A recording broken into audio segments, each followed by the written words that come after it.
Hey there, church. It is a blue sky day in February. Thanks be to God. It's a day when the sun feels so passionate about being the sun. A day when we hear the birds come out and they seem just to be passionate about being the birds. There is snow on the ground, but it sparkles and it seems like the snow is passionate about being the snow. There are rocks, there are streams flowing on a sunny day in the winter. It seems like the world around us is passionate about being the creation. But what about us? I feel like for me, and maybe for you as well, the length of all that we've been through in the past year has sometimes drained my passion for life. But here is where Life by Faith comes in and says that God, who is passionate about giving life and restoring life, is alive within us. And so what does it mean for us to connect with the God who is passionate about life and to reorient ourselves around why we're living, what a well-lived human life really looks like, even in circumstances like the ones that we have today? That's a lot of what we're going to be getting into during the season of Lent, which starts next Wednesday on Ash Wednesday. We're not going to administer ashes on people's foreheads. We're not even going to sprinkle them on heads like the ancient church did, but we are going to have an online Ash Wednesday service, 7 p.m. on the 17th. And we're going to get at the heart of Ash Wednesday, which is about acknowledging that we need God for life. We need forgiveness for our freedom, and that God is able to change hearts. God is able to change lives. So we'll offer ourselves up to God on Ash Wednesday for the change God would accomplish in us, not just for a day, but for every day, and especially for that series of 40 days that the church observes during the season of Lent. Part of what made Jesus such an extraordinary human being, God alive in a fully and well-lived human life, was Jesus' life of prayer, where he connected with the God of all things as his God and received the Spirit for how he was going to live.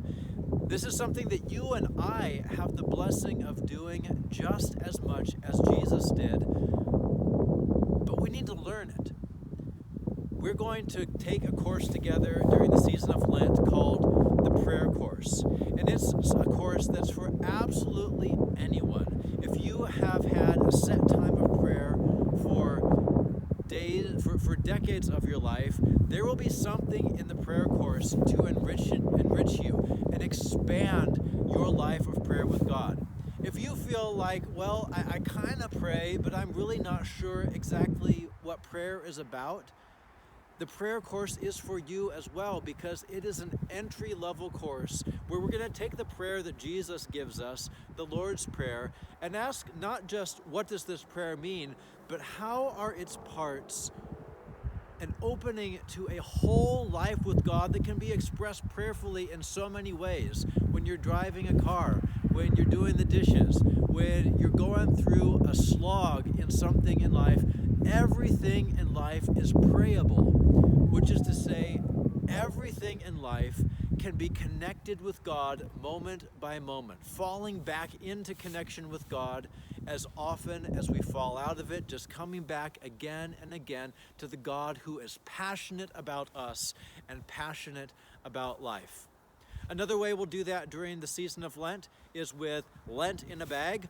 It's a way for households with kids to be able to have some concrete things like shells and seeds and sand and rocks as things to hold, to unpack for us passages of the Bible where people encounter Jesus and learn who he is for them and the life that he is leading them into.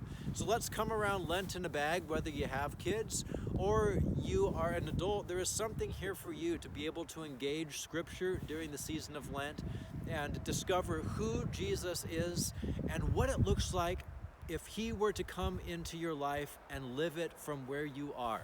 Because that is what discipleship is about. It's what we're about as Christ Church. How is it that Jesus would live our lives if he were us? Because Christ is alive in us. He's leading us to serve our neighbors in efforts like the Box of Love Challenge, filling a box with food every single day during the month of February, and then giving it to the food pantry to serve our neighbors and our friends who come to shop.